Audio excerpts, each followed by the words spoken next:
Hello everyone and welcome back to another episode of The Damage Report. With me, John Iadarola. We're under lockdown. I'm John, but who's the we? I am very happy to be joined today on the show once again. Erin, you're here. I'm here. Erin Ryan. Can't be anywhere else. No, where are you gonna go? We've got you. I'm stuck here. I'm locked here. The governor says I can't leave. So we're super excited to have you here. We've told people previously about your podcast, Hysteria. You're also a writer on literally some of the best comedies on TV. And so it's a dark time. We need your comedy stylings today. Oh yeah, no pressure. No pressure at all. I'm Tell sure a joke, deliver. Comedian. No.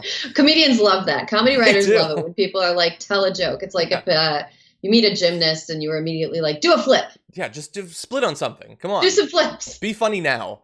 But anyway, we're going to talk about a lot of news. Not all of it is funny. Some of it kind of humorous. Ben Shapiro might lapse into that territory. Dark humor, to be fair. But very excited to have you here. And to everyone who has already joined us in the chat room, thank you for doing that, including those of you on Twitch, because this is our first episode that is being simultaneously streamed to both YouTube and to Twitch, and I think to the app and the website too. Not 100% sure about that. We're experimenting with different platforms. Hopefully it'll be stable. We're going to have to find out together. But if you are already here, as about 1,000 of you are, please hit the like button so that more people know that the stream is going on. You can, of course, hit the bell to be notified of future streams, assuming YouTube is into sending notifications these days. Doesn't always seem that way. And you can interact with both Erin and myself by sending in super chats, tweeting us at hashtag TDR Live, and commenting as well. And with that, why don't we launch into our first topic? Let's see. Donald Trump wants you to believe that over the past few weeks, he has started to take this pandemic more seriously, that he understands the virus. But occasionally, he makes clear that that is not necessarily the case. Take a look at this video where he was asked just yesterday, what are we going to do if the virus starts to spread again? Are you worried about that? He's not worried. Without a vaccine, sir, why do you think the virus will just be gone? It's going to go. It's going to leave. It's going to be gone. It's going to be eradicated. And it might take longer. It might be in smaller sections. It won't be what we had. And we also learned a lot. Again, if you have a flare-up in a certain area, if you have I call them burning embers, boom, we put it out. We know how to put it out now. Okay, so Erin, are you reassured? If you have embers, boom, we know how to put it out now. So don't worry. I mean, the vaccine might be a year or 18 months away, but you don't have to worry about, a spike in infections again. Boom, put it out. Yeah. I mean, the disease might be like every single one of Donald Trump's legal problems and just mysteriously disappear with nothing happening to it. I'm just glad that he's recommending that people use, he's evoking embers instead of something that can be cleaned with bleach, because maybe now people will try to dump water on themselves as opposed to inject bleach into their veins. I think that like Donald Trump is just this carcinogenic version of like completely egomaniacal optimism that just cannot believe news that he does not want to believe. And we can't believe him on the on information as it reacts to COVID. He's completely unreliable. He doesn't have a grasp on the science. He doesn't have a grasp on the facts. All he has a grasp on is what he wants to be true. And that's kind of what he's telling us over and over again. And, I'm glad that these clips are in small digestible doses being aired and being circulated. But I think overall, most of what the president says is not helpful for people to hear at this point. Yeah. And I know that there are people out there who want to be reassured. They're scared. They've been scared for many weeks. And so absent the context, having a president reassure you that we've got this thing might seem appealing, but it's going to have to be delivered with a little bit more respect for the facts than that. The idea that if this spikes again in the near future, or if, as has been predicted, and even he has acknowledged that in the fall or the winter, it might come back, perhaps in conjunction with the seasonal flu, and that would be probably a disaster. Him just saying, boom, we stamp it out, we're going to just, it's like the embers, boom, like that doesn't actually reassure me, because he can't say, he said there, we've learned things. Okay, so what are we applying to future incidents that we've learned? What new treatments do we have? How exactly do we stamp it out?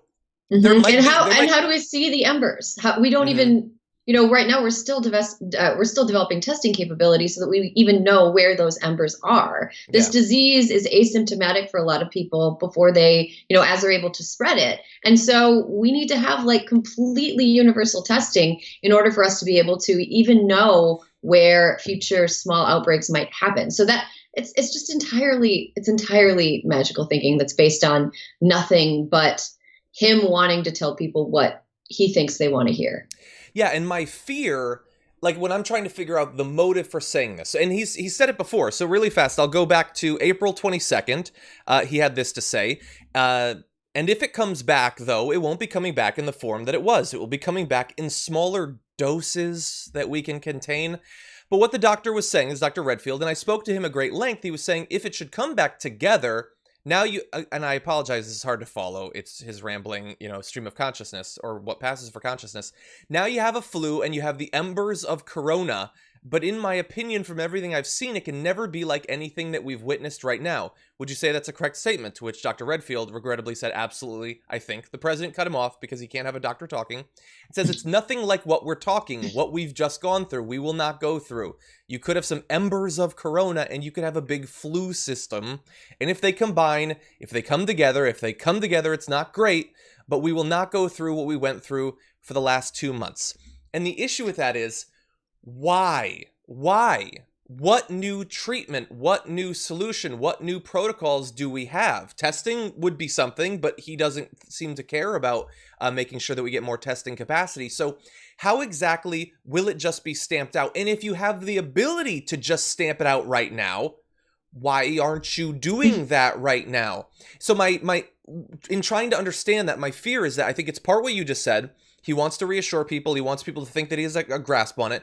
But I think it's combined with the understanding that he clearly has that among his voters, among his base, it does not appear to be the case that any number of deaths is going to cause them to leave him. That we've hit 60,000 now, and they clearly don't care. He's still being defended 100% by right-wing media. And so my fear is that this is setting a precedent for, if it comes back, don't worry. Not because we're going to solve it. I just don't want you to worry. It's going to be a disaster, but I don't think that you're going to actually care, because you're going to have been inoculated, not against the virus, but against concern. It will have been normalized. Any number of deaths will have been normalized. That's my fear. I mean, I also think he might be trying to play like good cop on this, because, we have Governor Gavin Newsom here in California, Governor Cuomo in New York, and some, Governor Whitmer in Michigan, who are instituting these really strict stay-at-home orders, closing parks, doing all these things that are really not fun for residents of those states to go through. Like I was hearing today that the governor of California might close state parks, and yes. As somebody who likes to hike and is always respecting social distancing when I'm outside, it was just like, oh, dude, come on, But at the same time, after I say, oh, dude, come on, I realize that this is something that is necessary for the eradication, or at least the containment of the disease. And I think Donald Trump is maybe trying to play good cop and be like, look, oh, come on, I'm complaining about these orders too. I'm the good guy. I will be the one to let you out of your house. I will be the one to open, Six Flags again. And, he's promising things that he can't deliver, which is kind of been his MO for his entire career and his entire presidency. That's my thought, yes. Is that this is a technique for not only for him to say out loud words that he wants to hear, and try to will reality into existence that doesn't exist, but also to try to convince enough people that he can somehow change this really, really bad situation we're in, that he can end the lockdowns just by being optimistic or just by being positive about it. And that's just not how medicine works. It's not how viruses work. It's not how any of this works. Yeah, and look, I guess it would be tough to actually fix the problem, but if you can just get credit for it by getting people to think that in the future you will, that's certainly easier, I guess. And my fear overall is, right now you have, like, Tucker Carlson is doing nightly broadcasts saying the quarantines had no effect, it didn't matter. And Trump is saying, we're not going to go through what we went through. And I don't think he means we're not going to go through more infections. I think he means we're not going to lock down. And I think that that's the 1-2 punch. Start to question whether the quarantines were necessary and start to believe that they'll never come back, so that if it does get bad, he won't face quite as much pressure to lock things down again. And they can just resume normal, economic activity. That seems to be their overriding concern. And I'm worried that that's what they're setting us up for in the future. Yeah, I don't think you're wrong. And I think this is a very paranoid and worrying time. We're all sitting at home alone with our thoughts. And I definitely have had that thought occur to me as well. Yeah. Okay, so before we jump into more news, I just want to read a few of the comments that have been coming in. Let's see. Jeff Horton tweeted in at hashtag TDR Live, do you think Hillary Clinton's Biden endorsement hurt or help his campaign? My quick reaction would be, for the sort of people that like Biden, they probably also like Clinton, so it probably hasn't hurt him. That would be my gut reaction.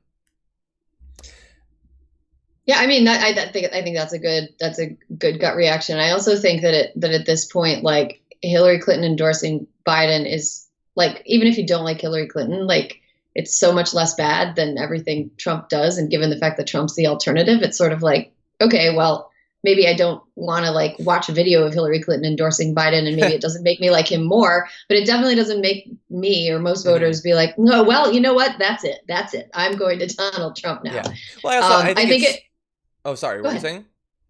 Oh, no, I said it might just be, like, annoying to people who like Biden and don't like Hillary Clinton. And I think it might make people who like Clinton and Biden feel good, but I don't think it's going to affect anybody's vote. Yeah, it's so unsurprising. Of course she's going to endorse him. I don't know how many people really took note of it anyway. It would have been wild if she would have come out for Jill Stein, though. Just throw a little curveball at the election. It would have been, like, Andy Kaufman-esque. Like, it would have been really... I would have been like, wow, Hillary's doing some, like, comedy. Yeah, exactly. That would be funny. Zane sent in a super chat saying, Brett and Brooke setting up TYT Twitch overlays was fun to watch and hang out last night. I freaked Brett out with my 3 out of 5 days in ICU on a ventilator. Oh, geez.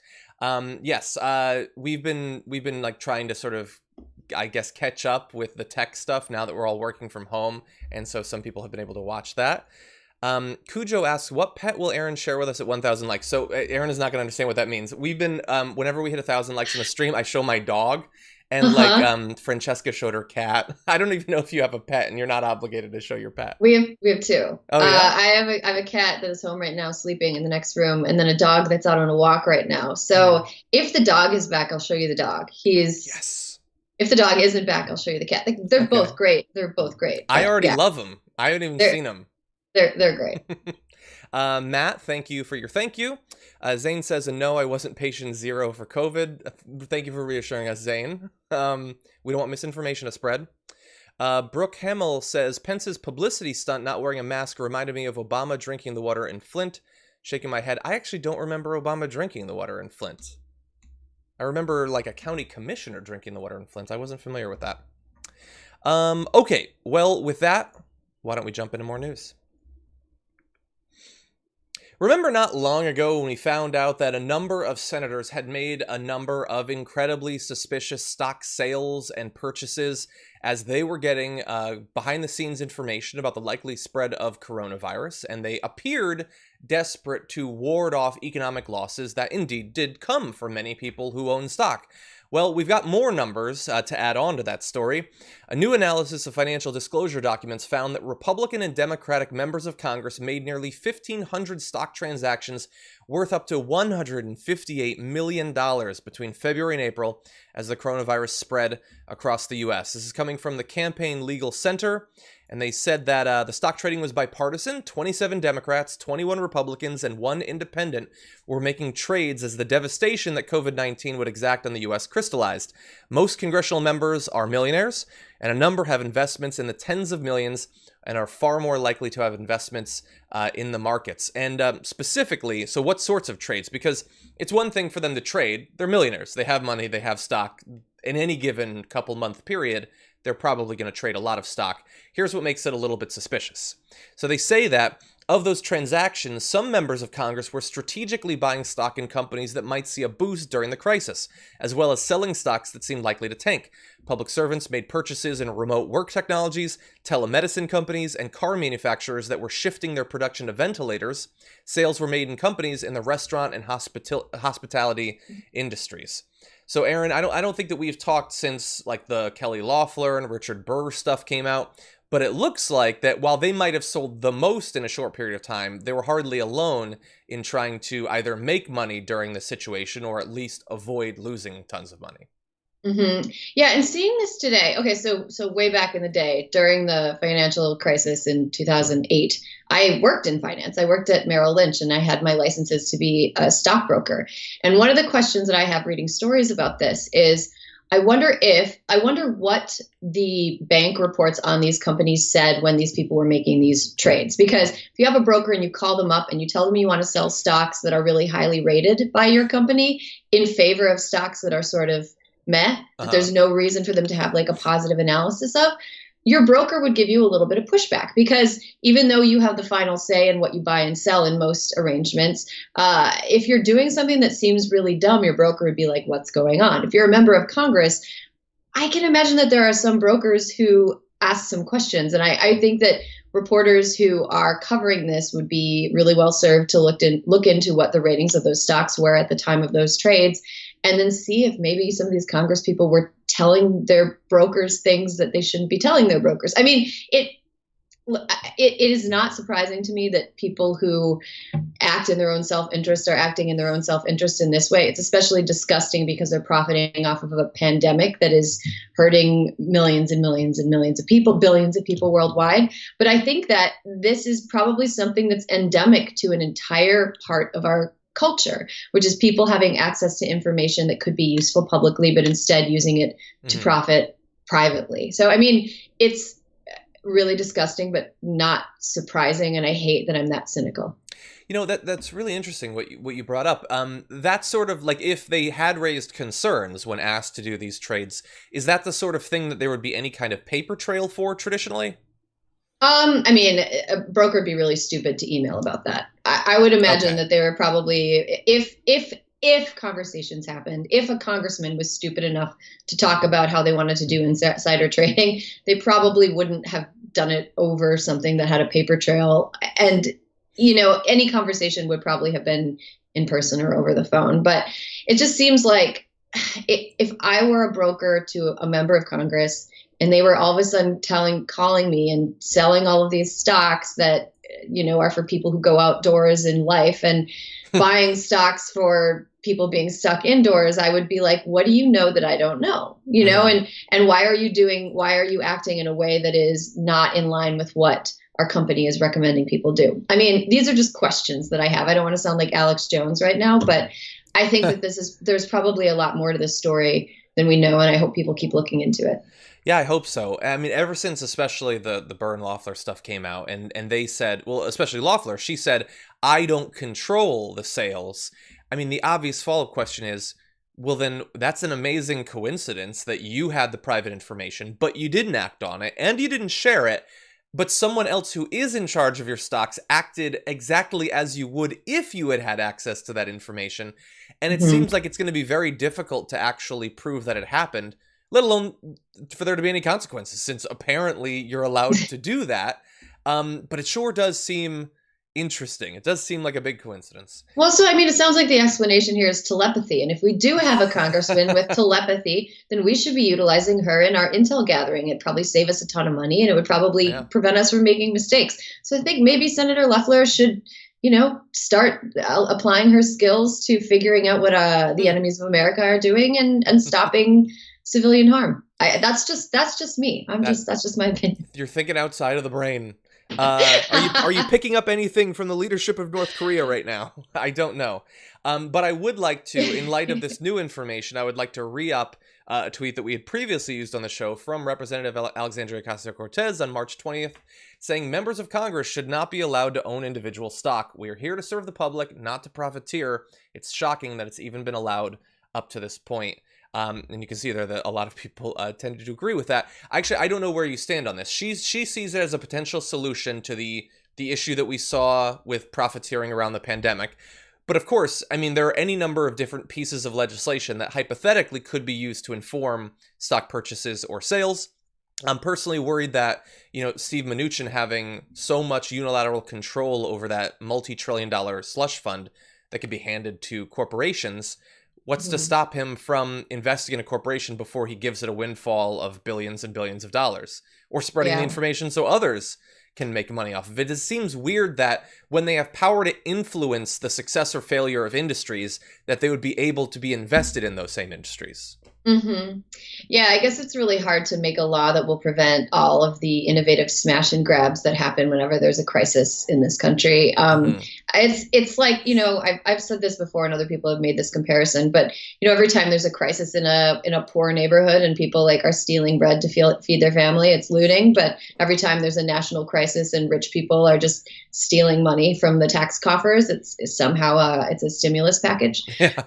And it's really frustrating. I think the perks of being in Congress should be enough without having to become a millionaire. You have the best healthcare of anybody in the country. You get paid a 6-figure salary. You get to work in a beautiful office. You have to deal with your constituents, but that's part of the job. Ideally, you can make America a better place. I think during the time that you're in Congress, there needs to be some regulation in the way that you're allowed to behave in the stock market. I'm just not a lawmaker, so I can't write laws. But I do think that starting with, okay, what if they're not allowed to own individual stock? That's a good place to start the conversation. And I think the conversation would actually have to probably lead to something a little bit more complicated. But it's completely true. AOC is completely right that what is happening is egregious, and no voter would vote to put somebody in office if they thought that they were going to do this. Exactly. And supposedly the Trump fans should like this. I mean, after all, they want to drain the swamp. They don't want elites getting rich, by manipulating laws. But obviously, they're not actually pushing for that. No. Okay, so let's jump back to a little bit of what viewers of the show have been sending in. Let's see. Matthew says, I didn't know Trump started taking tips from Emerald. Just sprinkle a little bit of test. Bam! No more corona. It hurts my brain. This works for people. Yeah, the standard is so low. I'm not saying I will never support a politician who is clearly a moron, but I haven't really had to do it yet. It's nice to not have to do that. Yeah, I mean, I'm not against morons per se. I just don't like dangerous morons. Some of my best friends are morons. Yeah. I just don't want them in charge of pandemics. Exactly. The Sing in the Left says, living in the Bay Area where counties have extended stay-at-home orders, I feel it's necessary even when people are objecting. Opening early is not good. Well, and we know that based on, polling, the majority or perhaps a supermajority of Americans also agree that it would be a bad thing to open prematurely, and they don't think that we're there yet. So thankfully, most people have not been affected by the misinformation that's being spread, but for a significant chunk they have. Yeah. Matthias says, Republicans targeted safety nets in their states and broke them, so it's nearly instant poverty after losing a job. And Erin, I don't know if you saw, but that I believe it was Iowa and Texas are both saying that as people are being called back to work, if you choose not to go because of concerns over contracting coronavirus, it's going to be considered a willful quit, and you will not be able to apply for unemployment as a result of that. You know what? If I were a progressive who lived in Iowa, I'm just going to go ahead as a person from Wisconsin who is wants my state to go blue again. I just will invite all progressives from Iowa to go ahead and move across the border to Wisconsin. We've got great cheese, great beer, and you can help us tip the state back blue. You don't have to deal with that crap anymore. Yeah, it's horrible. It's horrible that it's being considered a willful quit. I think right now we're in a place where we're all coming face to face at the same time with how close so many of us are to just complete financial ruin. Yeah. And we're all getting there at the same time. And I find it so inhumane and unempathetic that the governors of Texas and Iowa somehow think that this is something that won't be devastating to people. I just don't, it doesn't compute to me. Wow. Let's see. We got an interesting tweet, hashtag TDR Live, from the progressive linguist who says, so I'm the daughter of a KKK leader and have obviously taken a different path, but I unfortunately have insight into the right-wing perspective. It's sad to see in the pandemic, but they're truly brainwashed. Jeez. Okay, first of all, has she written a pilot about her life? Because I think that could be could be a good TV pilot. I mean, no TV is That's being true. made right now. Yeah, I mean, the thing is, like, you don't. The thing that's super frustrating when you believe something really strongly and you disagree with somebody really strongly is there's no way to make somebody like agree with you.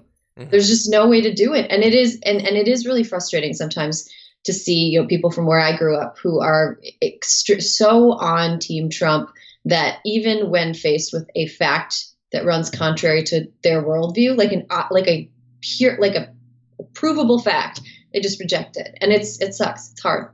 Yeah. Okay, with that, let's turn to something else that's also hard, and that is actually being able to act on your reproductive freedoms. Since the beginning of the coronavirus, a number of states have just coincidentally found this to be the perfect time to try to restrict individuals' access to being able to get abortion and other related services in their states. One of the biggest back and forths over the past few weeks has been in Texas, where you have almost on a day-to-day basis been able to, then not been able to, then been able to, then not been able to get access to an abortion at the incredibly limited number of clinics that are allowed to operate there even in normal times. But in addition to Texas, we have 12 other states: Arkansas, Alaska, Mississippi, Tennessee, Utah, Oklahoma, Ohio, Indiana, Kentucky, Alabama, Louisiana, and West Virginia have also attempted to curtail abortion access in some way under coronavirus-related bans. And while at times the Texas moves have been overridden by courts, that is not always the case in other parts of the country. You have, the U.S. Court of Appeals for the Eighth Circuit said that Arkansas can suspend abortions during the pandemic. In the opinion, a federal judge writes that while medications, abortions using pills may continue, surgical abortions that are not immediately medically necessary are prohibited. So, Erin, I imagine not probably super surprised that right-wingers are taking this opportunity to accomplish these goals. I mean, it's another example of people who are craven using a crisis as an excuse for them to push through an agenda that doesn't really have anything to do with the crisis itself. Like, for women who are pregnant and don't want to be, or can't for whatever reason have a child, time is of the essence. And it's like, I feel like that fact is something that literally everybody knows. Pregnancy is progressive, and it's not something that you can just hit pause on because there's a pandemic going on. The fact that I just find it all so inhumane. I don't understand the purpose of doing this. Like, because, well, okay, I think part of the purpose is they don't want women to ever have an abortion. Sure. Okay. So let's say that they don't want women to have an abortion, but if you're a woman who's pregnant and doesn't want to be pregnant, you're going to figure out a way to not be pregnant in almost every case. And if you make a woman wait, the longer you wait in a pregnancy, the more complicated, costly, time-consuming, and the more downtime you have. So essentially what they're doing is creating a backlog of more complicated procedures that are going to happen either in their own states once a judge overturns what these, dumb laws are trying to accomplish, or in other states. So what is happening is that it is ultimately taking more resources from medicine than it would have been if they just let women take care of their reproductive health when they wanted to. That's the thing that drives me nuts. I'm glad that, to Arkansas's credit, it's the only time I'm ever starting a sentence that way. To Arkansas's credit, that they're allowing medication abortions to continue. There are some states that are trying to limit that, which is completely nonsensical, because a medication abortion is like you take one pill at the doctor's office and you take another one when you go home that night. And there's no reason to prevent people from doing that. Yeah. Yeah, I think one of the big differences here, because as you point out, if you want to get it, you're going to be able to get it. It might be more expensive, more inconvenient, more dangerous, perhaps. But it's certainly possible. I think one of the differences is that, like, we can identify policy-based differences along the ideological spectrum, but I think that the willingness or eagerness to just inflict suffering as a punishment is not necessarily evenly distributed across the ideological spectrum. Right. Trump famously said during the 2016 election, he was asked by, I think it was Chris Matthews, oddly enough, but should there be some sort of punishment for women who underwent an abortion? And he said, yeah, they should be punished. Not Yeah, stopped, I remember punished. watching that. I remember watching that. I'm thinking like there should be some form of punishment. Like being pregnant when you don't want to be pregnant is punishment enough. Like that is, it's not fun. Nobody likes having an abortion. You know, it's not fun for anybody to have a medical procedure. I think that the thing is, like, first of all, to use this oft-used quote, the cruelty is the point. I also find it kind of ironic that, you know, a lot of the people who are trying to prevent women from having abortions are people who identify as Christians, and their New Testament God would be forgiving, and they're acting very Old Testament God-like by trying to punish people and inflict suffering on people that they believe have somehow not behaved in the way they want them to behave. Exactly. It's a very hierarchical system, and if you are in one of the lower rungs of that hierarchy, you're kind of asking for it by your very nature, but especially if you transgress against the dictates of those at the top, like you said, the cruelty is the point. That's what they want, and many of their voters want to see it. They want to see, like, for instance, we know statistically drug testing people who get some sort of public benefits or something like that is a waste of money. They very few people do. It's a waste of money, but Republican voters still very much support that because they like the inconvenience being put on the people who get the money. They like the humiliation being put on. These are people that they look down on, and while they might not be doing well economically, it makes them feel good to see someone else being hurt. It's unfortunately a very successful strategy in America. Yeah. Now, really fast, in response to many of these Republicans saying that these are not necessary procedures, I just want to read a response. Let's see. The American College of Obstetricians and Gynecologists and the American Board of Obstetrics and Gynecology released a statement on March 18th naming abortion, quote, an essential component of comprehensive health care. They write, quote, it is also a time-sensitive service for which a delay of several weeks, or in some cases days, may increase the risks or potentially make it completely inaccessible. For example, in Ohio, where most abortions are banned after 20 weeks, a delay could make a legal abortion nearly impossible. And the acting president for Planned Parenthood said that the impact of these changes can't be understated. There's been over a 700% increase in patients leaving Texas to seek abortion in other states over the last weeks. And the thing is, this is just the most recent slap in the face for women trying to exercise their constitutional rights in Texas. They already had to drive on average in that state 260 miles for at least 4 hours to reach a clinic on average, because in this massive, massive state, there were 23. Yeah, it's not doing great. I think a lot of people think that just because Roe v. Wade is still technically intact, that women have access to abortion, and that's not the case. And right now, especially during the pandemic, when we're seeing people who are already pushed to the margins having their options even more limited, I think people who live on maybe some coastal bubbles should get a better sense of just how precarious the right to abortion is for most American women. Yeah, 100%. And you know what? Why don't we transition right into our next story? Because here we're talking about sort of the policies being pushed by the supposedly pro-life. Let's see how pro-life they actually are. Okay, got this right here. Ben Shapiro appeared on the Rubin Report yesterday, and he had a very important message about how willing we should be to reopen society, even if it means that some of the most vulnerable might die as a result. Of New York State. Okay, so which is it? I mean, obviously that means that more people are going to be infected. So we're always going to make this public policy consideration. Nobody just wants to say the obvious truth, which is that we're all making actuarial deductions about what are the costs in terms of how many human lives, how many years of life, because that is an actual issue in actuarial tables, right? If somebody who is 81 dies of COVID-19, that is not the same thing as somebody who is 30 dying of COVID-19. I mean, if this were killing children, everyone would be in for lockdown forever. That's the reality, right? If a bunch of 5-year-olds were dying of COVID-19, and people were saying get back to work, everybody would be like, nope, I'm not letting my 5-year-old die. If grandma dies in a nursing home at age 81, that's tragic and it's terrible. Also, the life expectancy in the United States is 80. So that is not the same thing. In moral terms, you want to save every life you can.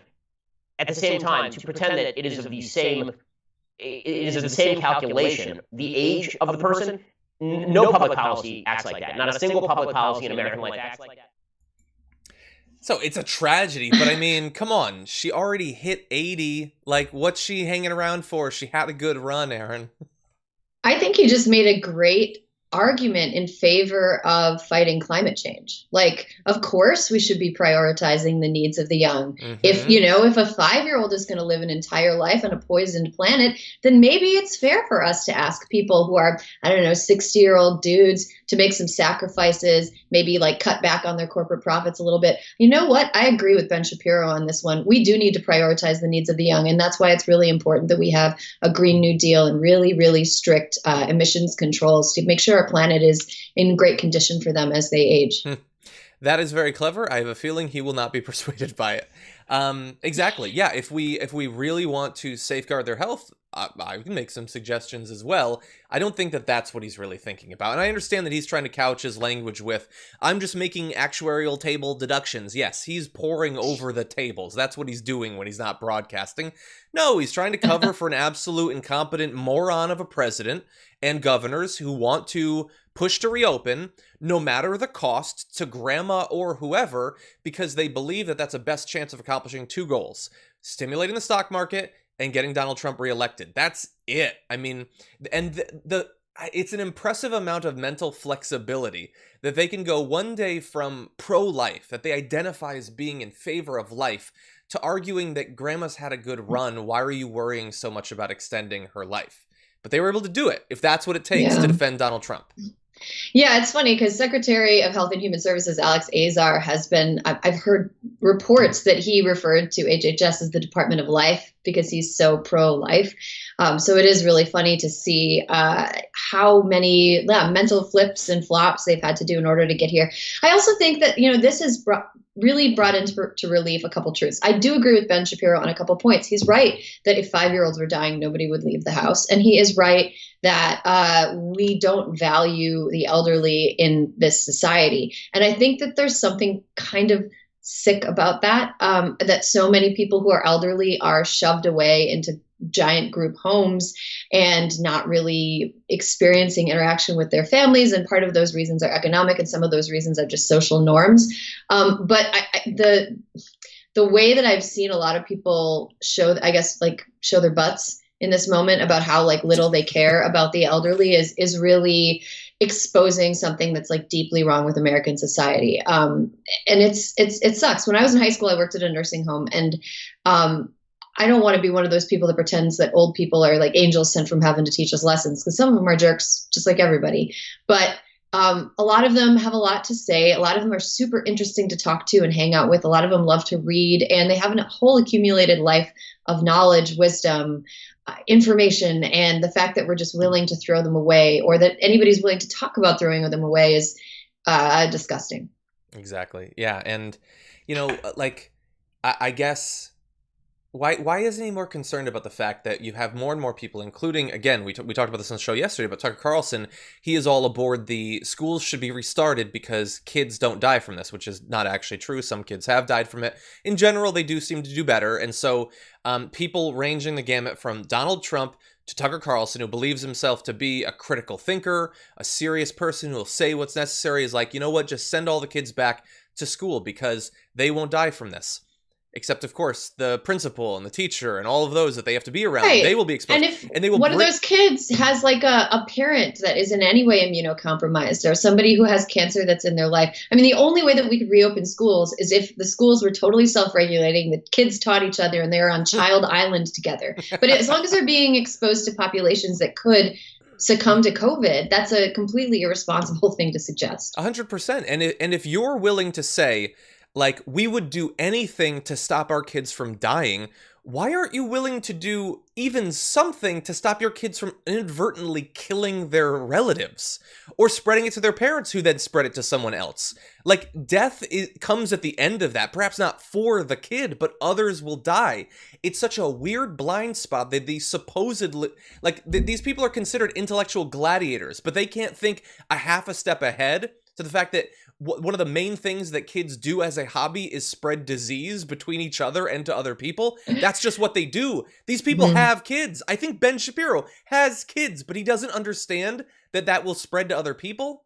Yeah, I think it is a little more magical thinking, though, because I have a lot of friends who are parents, and it's really hard to be home with your kids some of my friends who are working from home, trying to work from home and then also take care of their kids. It's really, really exhausting. And it might feel nice to hear a really dumb idea that doesn't feel all the way thought through. That's like, what if your kids could go back to school? Even though that's not tenable. But it's really, I mean, like, some people that I know have said that, like, oh, it's so exhausting. I feel like I'm on the verge of breaking. I had to take a personal day from work. My kids, they have a kindergartner with like a 4-page lesson plan for the day that I'm supposed to teach, in addition to doing all my regular stuff. My husband isn't helping. Like, it's really stressful to be a parent right now, home with some kids. Yeah. And so imagining a world where they could go back to school and you could get some peace and quiet is kind of nice, even though it's not feasible. Exactly. Yeah. It's magical thinking, and it's magical speech. It appeals to dumb people to hear another dumb person who seems kind of smart and talks really fast and is super confident in what they say. You can make a lot of money on the right if you have those characteristics. Okay, we have a couple more topics to get into, but before we do that, I just want to check in with some of what the audience has been saying. Rob says, if I had telepathy, I'd use it to know when the show is going to start so I can say first. Well, Rob, hopefully shortly after 10 each day. I can save you a superpower. Charlie says, can we put the smart people back in charge now? No. Were they ever in charge? The sane, the relatively smart, perhaps, are in charge. George Yang says, I think that with over 60,000 dead in America, if Trump doesn't get tried for human rights violations here, I think this country is done for. In that case, the country is done for, because there will be no consequences. Perhaps not even electoral consequences. He's still polling very close to Biden. Super fast gut reaction, Erin. How sure are you that Trump won't win re-election, or are you sure at all? I'm truly not sure of anything. Every single day is a fresh hell. And there's always, like, here's the thing, like, there's always some unseeable variable in between now and whatever thing you're trying to predict that'll change what your prediction is going to be. And I think that it's like, kind of, I have enough anxiety to subject myself to more anxiety trying to predict, based on the information I have now, what will happen in November. And I also, have some PTSD from 2016 and don't want to get confident about anything. Yeah. Let's see. Okay. Lil Yumper says, kind of ironic, Texas wants to get rid of abortion due to claiming to be pro-life, yet their lieutenant governor wants people to die for the economy. Well, perhaps we found something that they value more than fetuses. Stock portfolios. Matt says, thank you again. Thank you, Matt. Appreciate the thanks, always. Ada sent in a little cute fox. Thank you, Ada.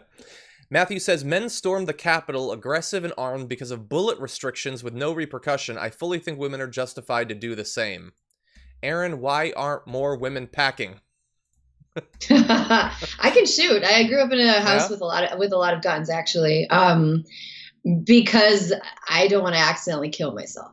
That's a good point. That's the main thing. Like, a gun is a pretty powerful thing, and I've fired a weapon many times, and I don't want that. And I don't like having seen what it can do. I don't want it in my closet or near my pets or anything like that. Good point. Franklin says Wisconsin also has fun motorcycle rallies, in addition to what you had previously said about Wisconsin, why people should move there.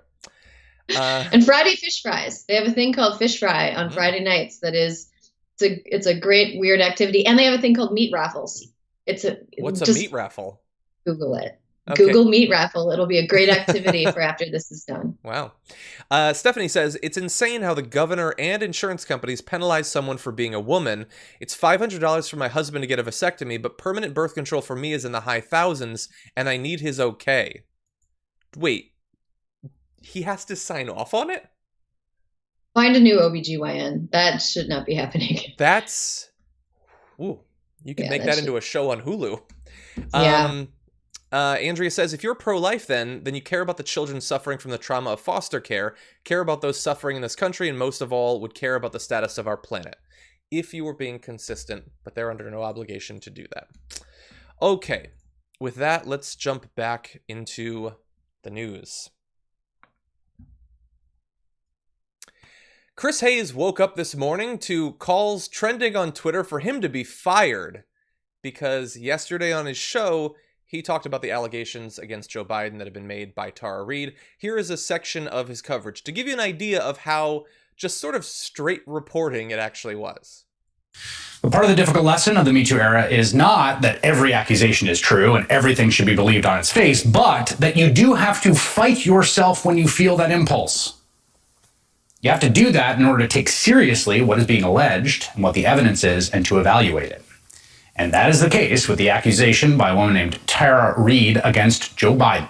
A spokeswoman for Joe Biden says the allegation is false, and they have strongly denied it. This week, there was also a new development in the story, and that is that Tara Reade's former neighbor at the time went on the record with her name telling Business Insider that in 1995 or 1996, a few years after this, that Reade told her she had been assaulted by Biden.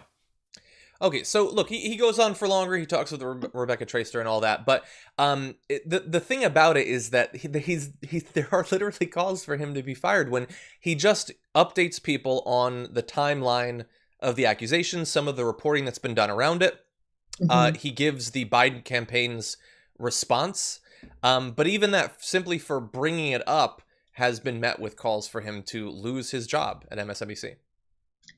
Yeah, I mean, I wrote something about this for the Daily Beast and immediately turned off replies because it's sort of like a hornet's nest that whenever you talk about it, it's like sticking your hand in a hornet's nest, just even acknowledging it. I'm going to vote for Joe Biden in November, but I take seriously when women make accusations of sexual misconduct against men, even powerful men that I like.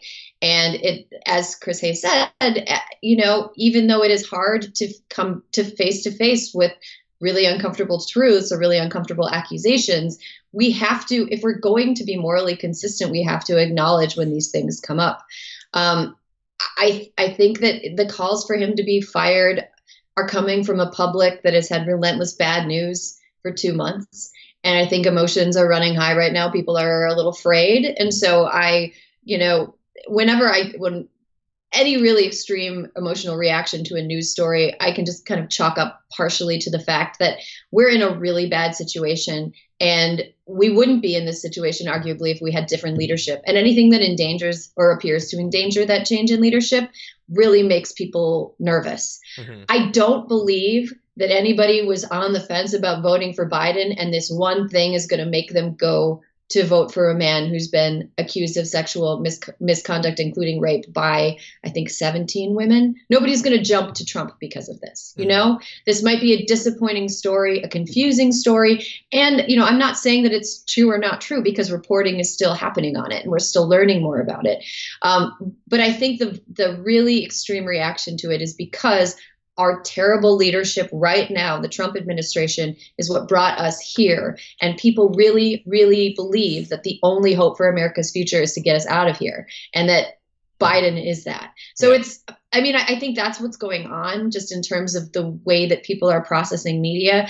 But I think calling for people to get fired because they talk about a story that you don't like is not a really good way to be taken seriously as a media critic. Yeah, and I assume he's probably going to be okay.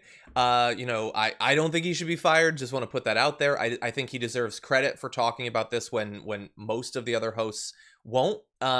Also, I would say that if you are one of the people on the left who is now giving him credit for this, he's done other good stuff too. I've occasionally given him praise for his coverage of the conflict in Yemen, his continued coverage on climate change, a number of different things. I don't watch his show regularly. I don't necessarily think that he's necessarily the best advocate for these things in terms of style, but he does seem to come from a good perspective. He's not the same as all of the hosts on CNN or anything like that. So I think that this is just the latest in a number of times that he deserves credit for being willing to say things that aren't necessarily sort of the running strategy at MSNBC on any given week. And so let's not fire Chris Hayes. How about that? Yes. And I also think that this is a good point to say that, we're in an age where we're giving each other bad faith reads a lot of times. Like, we interpret things that people say as having the worst possible motivations.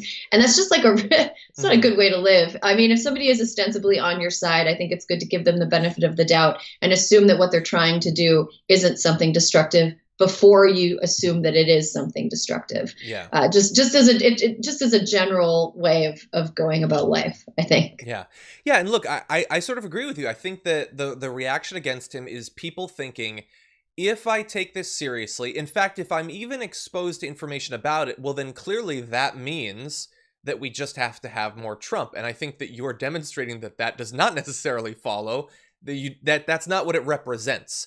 Mm-hmm. What needs to happen is the allegations need to be heard. I would like to have a response from Joe Biden. I mean, we should point out that Biden has conducted dozens of national and local interviews in recent weeks, but has yet to even be asked about the allegations. His campaign denied the allegations in a statement on March 28th, and surrogates for the Biden campaign have been asked about it, but he has not.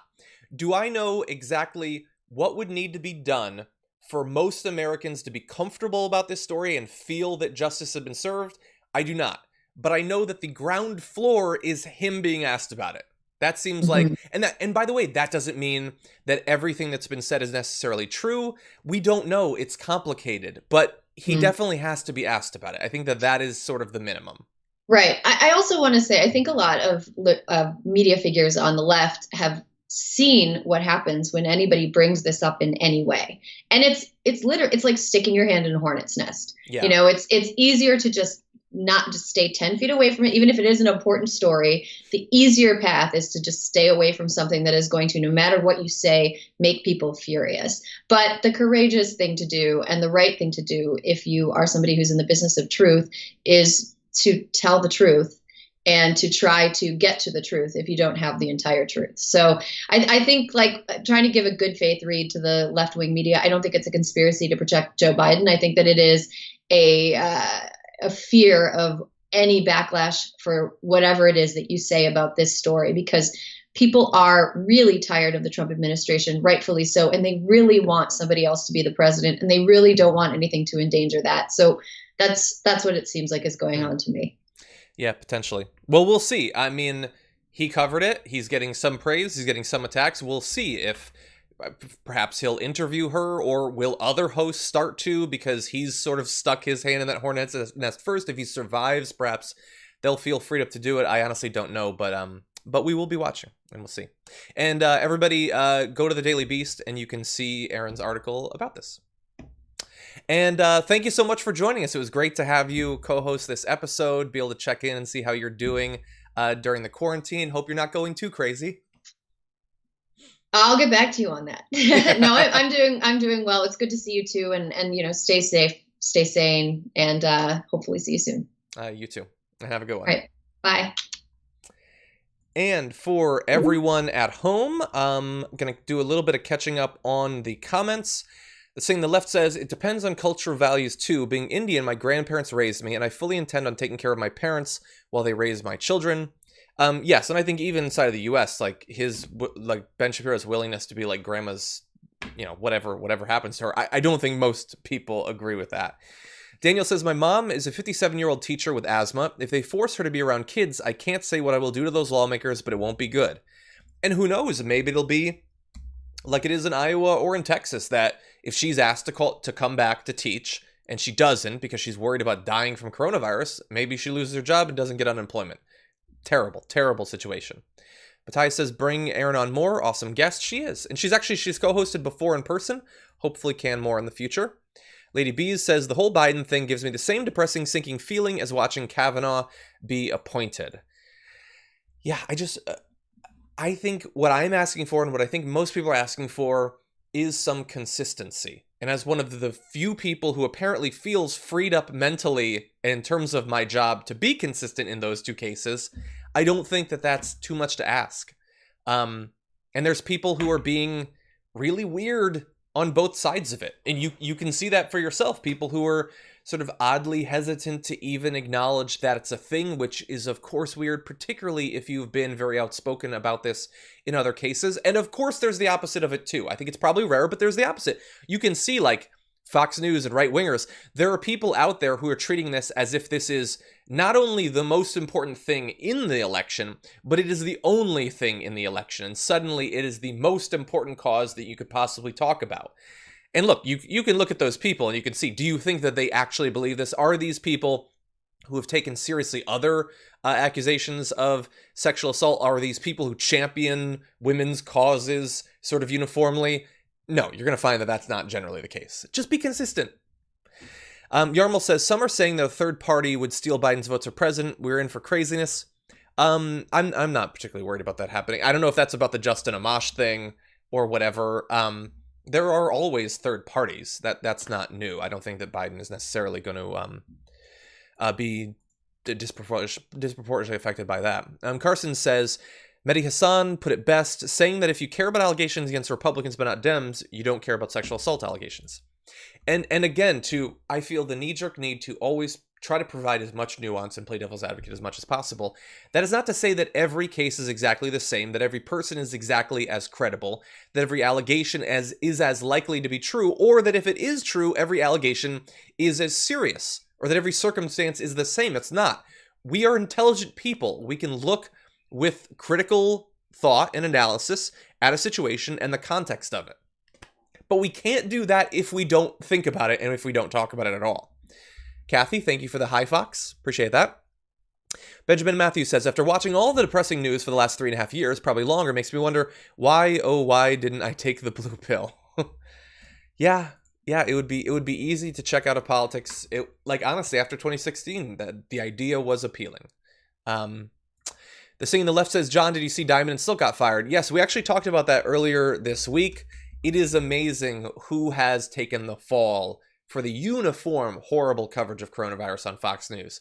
Were they more crazy on it? Yes, potentially. They were more crazy, but not that much more crazy, honestly. Sam says, I would feel better if Joe dropped out. Sam, I think that a number of people would. I don't necessarily see that happening. But we'll see. Like I said, he has to at least respond. Okay, James says, and I think this is hashtag TDR Live, talking about Erin, saying she had a great take in that we are so damn tired of bad news. Check out some more news for a great example of this. That's true. That's why we occasionally try to mix it up and have a little bit of fun, but I understand that. Let's see. Okay, Gabby says, increasingly I'm starting to wonder whether we're living through a prequel for Children of Men or The Handmaid's Tale. Yeah. James says, my daughter coughs into my eyeballs. Please don't make her get COVID. Exactly. Have these people been around kids? And by the way, the first Twitch comments I'm ever going to read on the show, Antoine gave us a bunch of animals, including cats wearing sunglasses, so thank you for that. And Lynn Proudfit53 says, John, the Trump cult will believe anything that their leader Trump will say. Thank you. And to everyone watching on Twitch, thank you for tuning in. It's new. Hopefully it was a smooth experience. I don't know. It's hard for me to follow in real time all of what's going on. Onakazi says, just one independent thought away from the firing squad. Isn't that what they used to tell us would happen if the communists won? Centrists showing their authoritarian core. Well, look, I think if you've been frustrated about the lack of willingness of the mainstream media to take this seriously and to at least report on it at all, I feel like that dam is breaking right now. I think that Chris Hayes doing it is not going to be the last person. And Biden is going to be asked about it. The only question is, and has ever been, when? Is he going to be asked about it by Rachel Maddow? Or is it going to be in 3 months when he's standing on the debate stage and Donald Trump shouts, Tara Reade, Tara Reade, Tara Reade 3 times? That's the only question. And if you're Joe Biden, or if you're standing next to Joe Biden and you can tell him, which of those situations would you prefer? Because it's going to be one of the two, or at least something like it. Okay, with that, everyone, thank you so much for joining today and joining me and Erin as we go through some of the news. Tomorrow, we have Brett Ehrlich, who's going to be back on the show. We are going to be giving our garbage people of the week, and there are a lot of garbage people to go around. It's probably up on the community page right now if you would like to vote for who you believe should be the TDR community garbage person of the week. But Brett and I will have our picks tomorrow as well as a lot of other news. And we're going to try to have a little bit of fun too. So we're going to mix it up a bit. He is the host of Happy Half Hour after all. So with that, thank you for joining me. We'll see you soon.